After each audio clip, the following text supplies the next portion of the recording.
வெடிகுண்டு மர்மங்கள் கட்டுரை தொகுப்பினை அறிமுகம் செய்ய கிருஷ்ணமூர்த்தி ஐயா அவர்களை அன்போடு மேடைக்கு அழைக்கின்றோம்.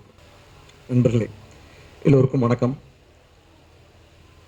ஒரு கவிஞனுக்கே உரிய அடர்த்தியோடும் சொற்சிக்கனத்தோடும் சிறப்பான ஒரு தலைமையுரையாற்றி சென்றிருக்கிற கவிஞர் தோழர் மனுஷ் அவர்களுக்கு நன்றி. இந்த புத்தகம் குறித்து முத்தாய்ப்பாக மையமாக சொல்ல வேண்டியதை தன்னுடைய தலைமையுரையில் கவிஞர் மனுஷபுத்திரன் சொல்லி சென்றிருக்கிறார்.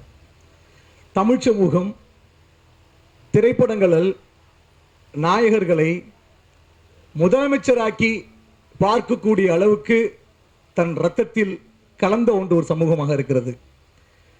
நகைச்சுவையாக ஒன்று சொல்வார்கள்.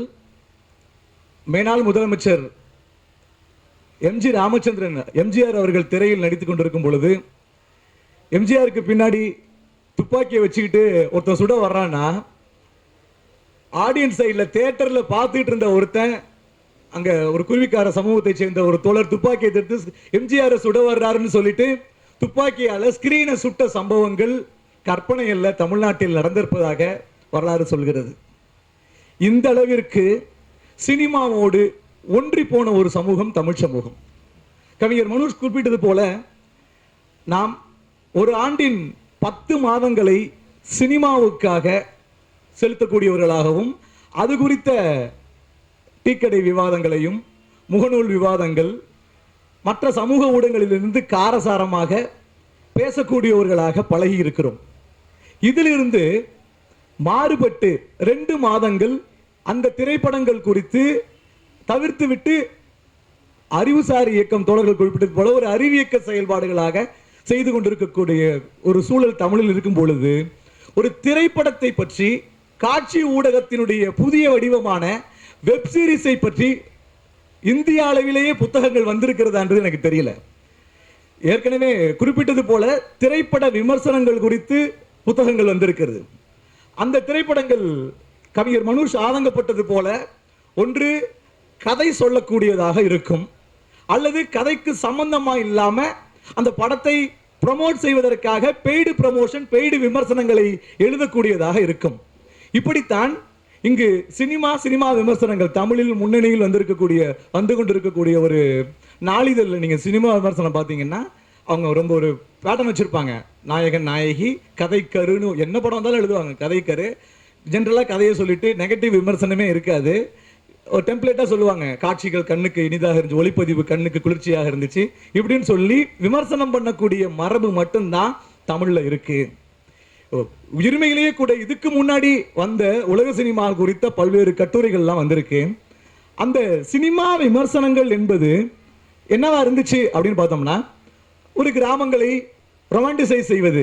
கிராமங்களில் யாருமே இல்லை, ஊரெல்லாம் காஞ்சி கிடக்கு, வயதான முதியோர்கள் இருக்கிறார்கள்னு ஒரு ரொமான்டிசைஸ் பண்ணுவாங்க. எங்க இருந்துட்டு பண்ணுவாங்கன்னா இங்க வடபழனியில அபார்ட்மெண்ட்ல குடியிருந்துகிட்டு சினிமா இந்த மாதிரி இருக்கு, யாரும் அம்மியில சட்னி அரைக்கல, இப்படி மட்டுமே கிராமங்களை புகழ்ந்தும் கிராமத்தில் இருக்கக்கூடிய பெண்களுடைய வழிகளையும் வேதனைகளும் தனி மனித அவலங்களை மட்டுமே நல்ல உலக திரைப்படங்களில் உள்ள படங்களை சூஸ் பண்றதும் அப்படிதான் சூஸ் பண்ணாங்க. அப்படியான விமர்சனங்களை மட்டுமே கேட்டு பழகிய நமக்கு தொடர் மனுஷ் ஆதங்கப்பட்டது போல இந்த 2 மாதங்களின் வழியாக ஒரு அறிவுசார் பண்பாட்டை நாம் உருவாக்க வேண்டும் என்று சொல்கிறார். எப்படி இந்த அறிவுசார் பண்பாட்டை நாம் உருவாக்க முடியும்? 10 மாதங்கள் நாம் வெகுவாக செலவழித்துக் கொண்டிருந்த திரைப்படங்களின் அடித்த வடிவமாக வந்து கொண்டிருக்கிறது இன்றைக்கு வெப் சீரிஸ்ங்கிறது. உலகம் முழுவதும் இன்றைக்கு வெப் சீரிஸ் அப்படிங்கிறது மிகப்பெரிய வணிகத்தை கொண்டிருக்கிறது. ஒரு வெப் சீரிஸை சார் சினிமா வருது, சினிமாவை பார்க்குறோம், வெப் சீரிஸ் வருது, வெப் சீரிஸை நாம் பார்த்து விட்டு போகலாம் தானே, அதை ஒரு புத்தகமாக பார்க்கிற அளவுக்கு அதுவே காட்சி ஊடகத்தில் தெளிவு. அதுவும் ஒரு 8 எபிசோடு, குறைந்தபட்சம் ஒரு 8 எபிசோடு ஒரு சீசன் இருக்கு அப்படின்னா ஒரு நாவலை வாசிக்குவது போல ஒரு திரைப்பிரதியாக இந்த வெப் சீரிஸ் நமக்கு எல்லாத்தையும் சொல்லிடுது. இதுல போய் புத்தகத்தை நாம என்ன படிக்க போறோம்? அது குறித்து இந்த வெடிகுண்டு மர்மங்கள் தலைப்பே பயங்கரமான ஒரு தலைப்பு. வெடிகுண்டு மர்மங்கள் என்ற புத்தகத்துல என்ன சொல்லிட போறார் தோழர் பேராசிரியர் சங்கர்தாஸ் அவர்கள் அப்படின்னு சொல்லிட்டு தான் இந்த புத்தகத்தை படிச்சு பார்க்க ஆரம்பிச்சோம். தோழர் முளியந்தோப்பு மோகன் சொன்னது போல அவர் ஒரு கருத்தியலை செயல்படுத்துகிறார் என்று சொல்றார்கள். இந்த புத்தகத்தை ஒரு திரைப்பரிதியை வாசிப்பதற்கு காட்சி ஊடகத்தில் இருக்கக்கூடிய ஒரு சினிமா வெப் சீரிஸை நாம் எப்படி புரிந்து கொள்வது? நமக்கு தெரியும், உலகம் முழுவதும் இருக்கக்கூடிய இந்த புத்தகத்தில் 3ஆக வகைப்படுத்துகிறார்கள் வெப் சீரிஸை. உலகம் முழுவதும் வந்திருக்கக்கூடிய வெப் சீரிஸ் என்ன வடிவத்தில் இருக்கு? பெரும்பாலும் இடதுசாரி கருத்தியலை சொல்ல மையமாக வைத்திருக்கக்கூடிய வெப் சீரிஸ். இரண்டாவது இந்திய அளவில் வரக்கூடிய வெப் சீரிஸ். மூன்றாவது தமிழ்நாட்டில் இருக்கக்கூடிய வெப் சீரிஸ். ஃபாரின் வெப் சீரிஸை விட்டுருவோம். இந்த புத்தகத்திலே கூட கிட்டத்தட்ட ஒரு 10 கட்டுரைகள் இருக்கு. 10 வெப் சீரிஸை பற்றி மிக ஆழமாக தோழர் சங்கர்தாஸ் அவர்கள் செய்திருக்கிறார். அதுல வெட்னஸ்டே என்ற ஒரு வெப் சீரிஸ் ஆங்கிலம், தமிழில் இருந்து அயலி என்கிற வெகு சிறப்பாக பேசப்பட்ட ஒரு வெப் சீரிஸ், மீதி அனைத்துமே இந்தியில் எடுக்கப்பட்ட வெப் சீரிஸ். இந்த வெப் சீரிஸ்கள் என்ன செய்கிறது? இந்தியாவில் புதியதாக எந்த தொழில்நுட்பம் வந்தாலும் அந்த தொழில்நுட்பத்தை கை கொள்ளக்கூடியவர்களாக காலங்காலமாக ஒரு குறிப்பிட்ட வர்க்கத்தை சமூகத்தை சேர்ந்தவர்கள் மட்டுமே இருக்கிறார்கள். அந்த சமூகத்தை சேர்ந்தவர்கள் தங்களுக்கான அரசியலை அந்த நவீன புதிய வடிவங்களில் வந்திருக்கக்கூடிய ஊடகங்களில் பயன்படுத்திக் கொள்கிறார்கள். சார், சினிமாவில் கருத்தியல்ல போய் என்ன சார் செஞ்சிட முடியும்? நாம் இப்படித்தான் அப்பாவியாக நம்பிக்கொண்டிருக்கிற பொழுது இதில் வரக்கூடிய ஒவ்வொரு வெப் சீரிஸ்லையும் எப்படி ஒரு தேன் கலந்து மாத்திரையை குழந்தைங்களுக்கு கொடுக்கிற மாதிரி விஷ கருத்துக்களை ஒரு பாப்புலஸ்ட் மீடியால ரொம்ப யதார்த்தமாக சொல்லக்கூடிய வெப் சீரிஸ்களாக இதுல இருக்கு அப்படின்னு சொல்லிட்டு அதை வெளிச்சம் போட்டு காட்டக்கூடியவராக தோழர் சங்கர்தாஸ் இருக்கிறார். தோழர் சங்கர்தாஸ் பற்றி நான் ஒரே ஒரு விஷயத்தை புத்தகத்திற்குள் போவதற்கு முன்பு சொல்ல வேண்டும். நண்பர் சங்கர்தாஸ், பேராசிரியர் சங்கர்தாஸ் அவர்கள் இன்றைக்கு மீடியால அவர் திரைப்படம் எடுத்த ஒரு நாள் கூத்து என்கிற ஒரு அற்புதமான திரைப்படம், மான்ஸ்டர் என்ற திரைப்படத்தின் திரைக்கதையை சேர்ந்து எழுதியிருக்கிறார். இன்றைக்கு ஒரு வெகுசன மீடியாவில் தன்னை தக்க வைத்துக் கொள்வதற்கு எவ்வளவு பாலிஷ் பண்ணணும், குனிந்து நிற்க வேண்டிய தேவை இருக்கிறது அந்த ஊடகத்தில் இருப்பவர்களுக்கு தெரியும். இவர் எழுதுகிறார், அந்த மான்ஸ்டர் என்ற படத்துல எஸ்.ஜே. சூர்யா வீடு கிரகப்பிரவேசம் பண்ணும் பொழுது ஒரு காட்சி வரும். அந்த காட்சியில ஒரு புரோகிதர் யாகம் வளர்க்கிறார். அந்த யாகத்தில் நெல்மணிகளை தானியங்களை போட சொல்கிறார். அப்ப எஸ்.ஜே. சூர்யா ஒரு டைலாக், தோழர் எழுதின டைலாக் அது, வள்ளலார் சொல்லிட்டு வாடிய பயிரை கண்ட போதெல்லாம் வாடினேன்னு சொன்னார் அவரு, நீங்க நெருப்புல போடுன்னு சொல்றீங்களே என்று ஒரு டைலாக் வைத்திருக்கிறார். இதுதான் பேராசிரியர் சங்கர்தாசினுடைய கருத்தியல் நிலைப்பாடு என்பதை நான் சொல்லிக்கொள்ள விரும்புகிறேன். இப்படி ஒரு கருத்தியல் நிலைப்பாட்டோடு தமிழ் சமூகத்தின் ஒரு சனாதனத்தை எதிர்த்து பேசிய வள்ளலாரை ஒரு மெயின் ஸ்ட்ரீம் மீடியாவில் சொல்லக்கூடிய பேராசிரியர் சங்கர்தாஸ் அவர்கள் 10 வெப் சீரிஸை பத்தி பேசுறாரு. அதுல ஒரு யாராலும் பெரிதாக கண்டுகொள்ளப்படாத MX பிளேயர் என்கிற ஒரு OTT தளம் இருக்கு. அந்த MX பிளேயருடைய பெரியவர்களுக்கு தெரியாமல் இருக்கலாம், இளம் தலைமுறைகள் பற்றி நல்லாவே தெரிஞ்சிருக்கும். அந்த MX பிளேயர்ல பெரும்பாலும் ஒரு லிபரலான பாலியல் காட்சிகள் அதிகமாக வந்து கொண்டிருக்கக்கூடிய ஒரு ஒரு OTT தளம். அந்த தளத்தில் ஆஷ்ரம் என்று ஒரு வெப் சீரிஸ் வருகிறது. இந்த ஆஷ்ரம் என்கிற அந்த வெப்சோடர் சாமியார் மடங்களில் நடக்கக்கூடிய எல்லையற்ற கற்றற்ற பாலியல் நடவடிக்கைகளை பேசக்கூடிய வெப் சீரிஸ். அதோடைய மையம் அதுதான். அதுக்குள்ள நான் போகல. ஆனா தொடர் மனு சொன்னார் இல்லையா, சம்பந்தம் இல்லாம பேசுறாங்க அப்படின்ட்டு. ஒரு வகையில் அது உண்மை. பல திரைப்படங்களில், சினிமா விமர்சன புத்தகங்களில் சம்பந்தம் இல்லாமல் பெய்டு ப்ரமோஷன் பண்ணும் பொழுது இந்த 10 கட்டுரைகளிலும் தொடர் சங்கர்தாஸ் அவர்கள் ஒரு பேட்டர்னை ஃபாலோ பண்றார். முதல்ல இப்போ ஆஷ்ரம் அப்படின்ற ஒரு படம் இருக்கு, அப்படின்னு வெப் சீரிஸ் இருக்கு அப்படின்னா, முதலில் ஆசிரமங்கள் குறித்து இந்தியாவில் எவ்வகையான சாமியார்கள் இருக்கிறார்கள், இன்றைய கார்ப்பரேட் யுகத்தில் சாமியார்களுடைய பங்களிப்பு என்ன, இவர்களை பற்றி சமூக மதிப்பீடுகள் என்ன இருக்குன்னு இவருக்கு இருக்கக்கூடிய ஒரு பார்வையை முதலில் சொல்றார். அடுத்து அந்த வெப் சீரிஸினுடைய கதையை சொல்கிறார். கதையை சொல்லிவிட்டு அதற்கு பிறகு இதில் என்னென்ன சிக்கல்கள் இருக்கு என்று பட்டியலிடுகிறார். இப்படி 3 பேட்டர்ன்ல எல்லாத்தையும் விமர்சனம் பண்றார். அந்த முதல் ஆசிரமங்கிற அந்த சாமியார்களை பற்றிய பாலியல்கள் கட்டற்று இருக்கக்கூடிய அந்த வெப் சீரிஸ் பத்தி இவர் சொல்லும் பொழுது, நண்பர்களே, இந்த இடத்தில் தான் ஒரு திரைப்பிரதியை வாசிப்பதற்கு, அதனை புரிந்து கொள்வதற்கு ஒரு அச்சு ஊடக பிரதி ஏன் தேவைப்படுகிறது என்பதை நாம் புரிந்து கொள்ள வேண்டும். அந்த ஆசிரமம் சீரியல் ஆரம்பிக்கும் பொழுது அதுல உள்ள ஹீரோவை, ஏய் படிடா, நல்லா படிச்சாதான் நீ பெரிய ஆள் ஆக முடியும் அப்படின்னு ஒரு டயலாக் வருது.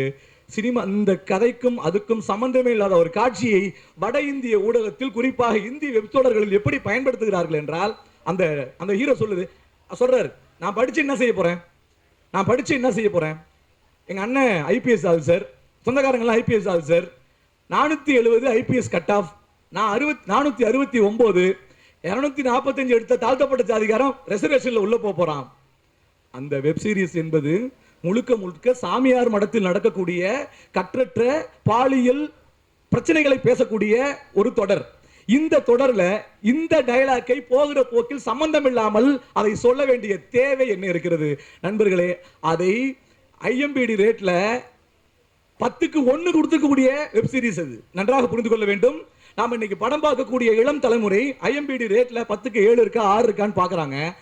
10க்கு 1 கொடுத்திருக்கக்கூடிய கேவலமான அந்த வெப் சீரிஸ்ல இந்த டயலாக் ஏன் வருது? ஏன் அவ்வளவும் இளைஞர்கள் பார்க்கிறார்கள்? அந்த இளைஞர்களுக்கு மத்தியில் இந்த போராடி இந்த மண்ணில் சமூக நீதி மண் என்று நாம் சொல்லிக் கொண்டிருக்கிறோம். 1920 முதலாகவே இந்தியாவிலேயே முதலாக இடஒதுக்கீட்டு கொள்கையை பின்பற்றிய மாநிலம் நம்மளுடைய மாநிலமாக இருக்கிறது. அவ்வளவு மிகப்பெரிய போராட்டங்களை கடந்து வந்த மண்ணில் ஒரு வெகுசன மீடியாவில் இன்றைய இளம் தலைமுறையிடம் அது என்னன்னே தெரியாமல் போகிற போக்கில் அந்த ஒரு மார்க்ல தாழ்த்தப்பட்டவன் 245 மார்க் எடுத்தவன் வந்துட்டு போயிடுவான் அப்படிங்கிற ஒரு டயலாகை ஏன் வைக்கிறார்கள் என்று அந்த வெப் சீரிஸ்ல ஒரு கேள்வியை கேட்டு ஆரம்பிக்கிறார். இப்படி ஒவ்வொரு வெப் சீரிஸா வரும் பொழுது தமிழில் ஏன் ஒரு 9 வெப் சீரிஸ் 8 வெப் சீரிஸும் ஹிந்தியில எடுக்கிறார் அப்படின்னா, ஹிந்தி வெப் சீரிஸ்ல முழுக்க சனாதன ஆதரவு கருத்தியலை சொல்லக்கூடியவர்களாகவும், ஒடுக்கப்பட்டவர்கள், இஸ்லாமியர்கள், பெண்கள், இதுல இருக்கக்கூடிய இந்த புத்தகத்தில் நீங்கள் அனைவரும் வாங்கி படிக்க வேண்டும். 3 முக்கியமான இந்த நான் சொன்ன கட்டுரைகளில் பொருண்மையில் தலித்துகள் எப்படி இந்த உயர் சாதி ஆட்களால் கருத்தியல் ரீதியாக எதிரானவர்களாக திரிக்கப்படுகிறார்கள் என்பதை தி ராக்கெட் பாய்ஸ் என்கிற ஒரு வெப் சீரிஸ் சொல்கிறது. அந்த ராக்கெட் பாய்ஸ் வெப் சீரிஸில் நமக்கு இந்தியாவில் நம்மளுடைய கல்விப்புல நிறுவனங்களில் சொல்லிக் கொடுத்த அப்துல் கலாம், விக்ரம் சாராபாய், ஹோமி பாபா போன்ற அறிவியலாளர்களை, அவர்களுடைய திறமைகளை சொல்லி வருகிற அதே நேரத்தில் சர்சிவிராமனுக்கும் விக்ரம் சாராபாய்க்கும் என்ன சிக்கல் வருது? அந்த இடத்துல இந்திய சமூகத்தால் கொண்டாடப்பட்டும் மறுக்கப்பட்டும் இருக்கக்கூடிய மேக்னாட் சாகா என்ற வங்கத்தை சேர்ந்த அறிவியல் அறிஞரை இந்த வெப் சீரிஸில் காட்சிப்படுத்துகிறார்கள். அவரை ஒரு இஸ்லாமிய கதாபாத்திரமாக மாற்றுகிறார்கள். இந்திய அளவில் நமக்கு சொன்னார் இல்லையா, அமரன் படத்தை எப்படி நம்ம உச்சி முகர்ந்து பழைய ரட்சகன் படத்துல நாகார்ஜுனுக்கு எப்படி நரம்பு புடைக்கிற மாதிரி மண்புழு ஏறுமோ அப்படி பார்த்து கொண்டு பழகிய நாட்டுப்பற்று உள்ள நமக்கு இந்த வெப் சீரிஸ்ல ராக்கெட் மேன்ல எவ்வளவு அந்த இஸ்லாமிய கதாபாத்திரம் உண்மையில் இருக்கக்கூடிய மேக்னாட் சாவாக தலித் கதாபாத்திரத்தை இஸ்லாமியராக மாற்றுகிறார்கள்.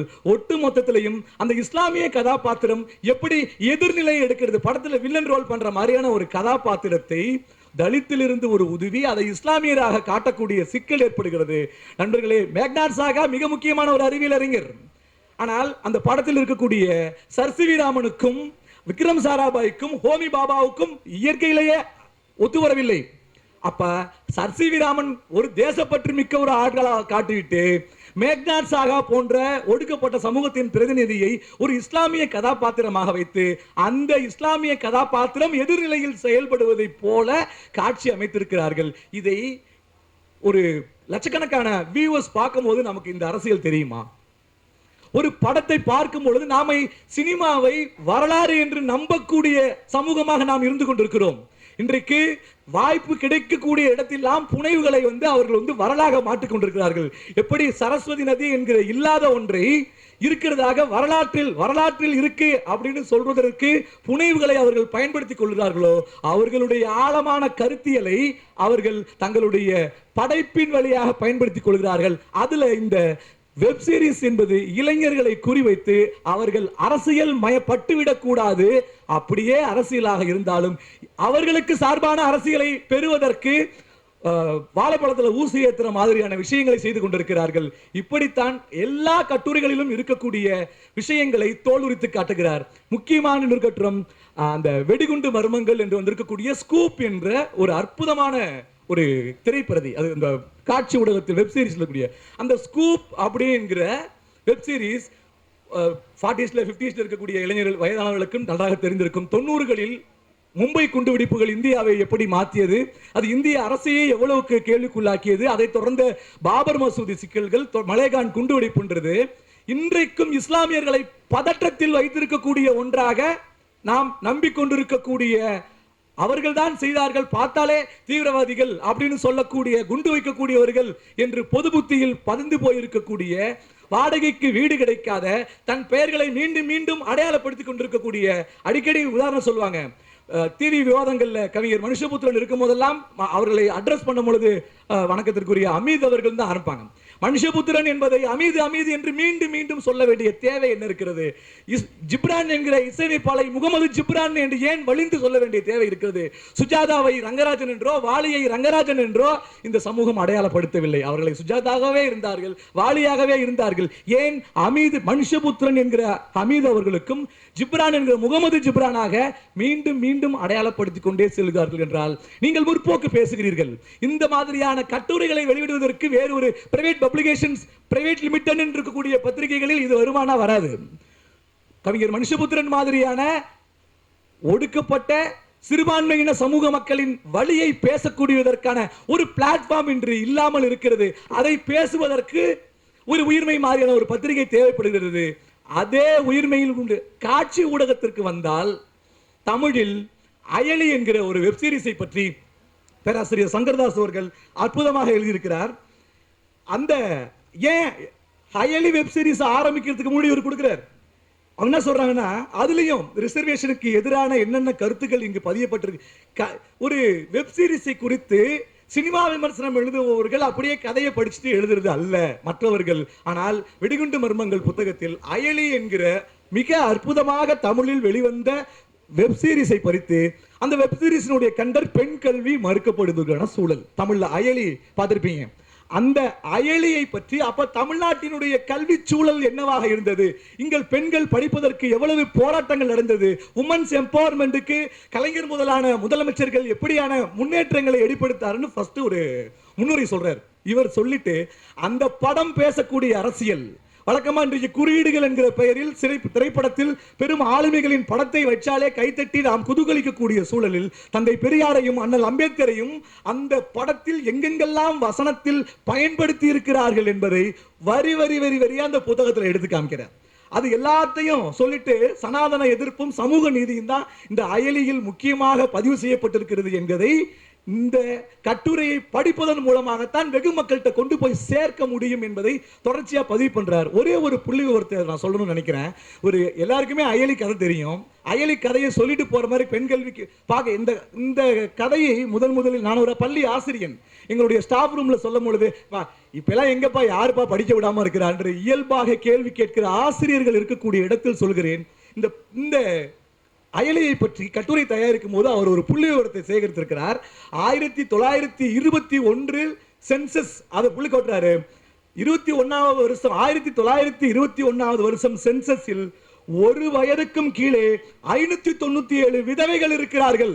நண்பர்களே, நான் ஏதோ 18ஆம் நூற்றாண்டு 19ஆம் நூற்றாண்டுக்கு போகல, சற்றேறக்குறைய 100 ஆண்டுகளுக்கு முன்பு ஒரு வயதுக்கு கீழாக 597 விதவைகள் இருந்திருக்கிறார்கள் இந்த மண்ணில்.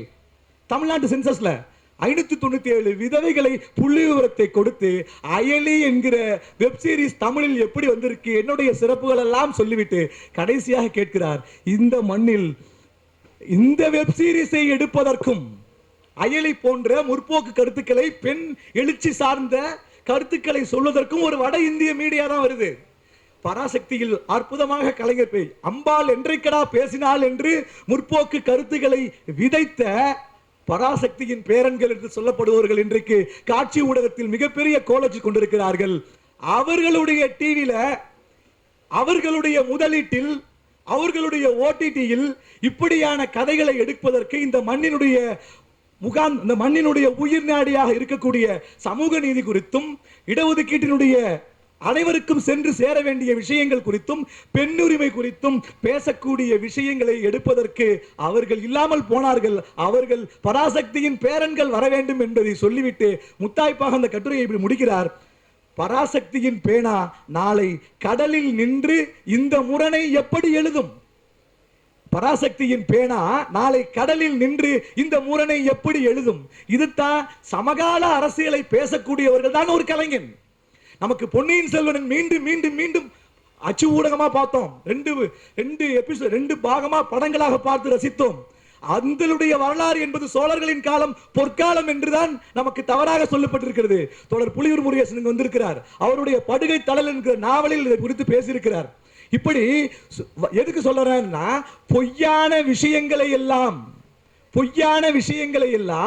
வரலாறு என்று நம்பிக்கொண்டு அதற்கு கைத்தட்டி கொண்டு மிகப்பெரிய கோடிகளில் புழங்கும் காட்சி ஊடகத்தில் சமூக முன்னேற்றம் சார்ந்த தோழர் மனு சொல்லி சென்றது போல 10 மாதம் பேசுகிற அந்த சினிமாவில் 2 மாசம் நடத்தக்கூடிய கூட்டங்களின் வழியாக அறிவியக்கம் சார்ந்து நாம் செயல்பட வேண்டும் என்பதற்கு முயற்சியானது. இறுதியாக ஒன்றை சொல்லி நிறைவு செய்ய விரும்புகிறேன். இந்த புத்தகத்தில் எப்படி அந்த ஸ்கூப் என்கிற வெடிகுண்டு மர்மங்கள் என்ற கட்டுரை அந்த படத்துக்கு உரியதுதான். அந்த மும்பை குண்டு வெடிப்பில் எப்படியெல்லாம் திட்டமிடப்பட்டிருக்கிறது. இன்றைக்கும் வாழ்நாள் முழுவதும் ஜெயிலிலேயே இஸ்லாமிய தோழர்கள் ஜாமீன் இல்லாமல் இருக்கிறார்கள். எப்படி அவர்கள் சிக்க வைக்கப்படுகிறார்கள். அந்த குண்டு வெடிப்புக்கு காரணமான ஜெலட்டின் குச்சிகளும் வெடிமருந்துகளும், அந்த வெடிமருந்துக்கான அத்தனை கலவைகளும் போலீஸ் ஸ்டேஷன்ல கொஞ்ச நாளைக்கு முன்னாடி இருந்து எப்படி காணாமல் போனுச்சு. அந்த குண்டு வெடிப்புலையும் அந்த காணாமல் போன அதே வெடிகுண்டுகளுடைய கலவைதான் இருக்கிறது என்று நிரூபித்திருக்கிறார்கள். அந்த பத்திரிகையாளர்களை கொலை செய்திருக்கிறார்கள். அதை பற்றி இப்படி முடிக்கிறார்கள். 1993ஆம் ஆண்டிலிருந்து 2011 வரை மும்பையில் வெடித்த குண்டுகள் எல்லாம் குறிப்பிட்ட பார்முலாவில் தான் இருக்கின்றன. வெடிகுண்டுகளுக்கான மூலப்பொருட்கள் எல்லாம் போலீஸ் ஸ்டேஷனில் இருந்து தான் தொலைந்து போயிருக்கின்றன. விசாரணை என்ற பெயரில் இஸ்லாமியர்கள் கொலை செய்யப்பட்டிருக்கிறார்கள். இவற்றை கண்டுபிடித்த மும்பையின் மூத்த பத்திரிகையாளர் கொல்லப்பட்டிருக்கிறார். சம்பந்தமே இல்லாமல் சோட்டாராஜன் இந்த கொலையை நான் தான் செய்தேன் என்று பேட்டி கொடுக்கிறார். ராணுவம், புலனாய்வுத்துறை, காவல்துறை, தாதாக்கள், வலதுசாரிகள், பத்திரிகைகள் ஆகியோர் 50 ஆண்டுகளாக ரகசியமாக கைகோர்த்து அரங்கேற்றிய நாடகங்கள் தான் வெடிகுண்டு மர்மங்கள் என்கிறது இந்த நூல். நன்றி தோழர்களே.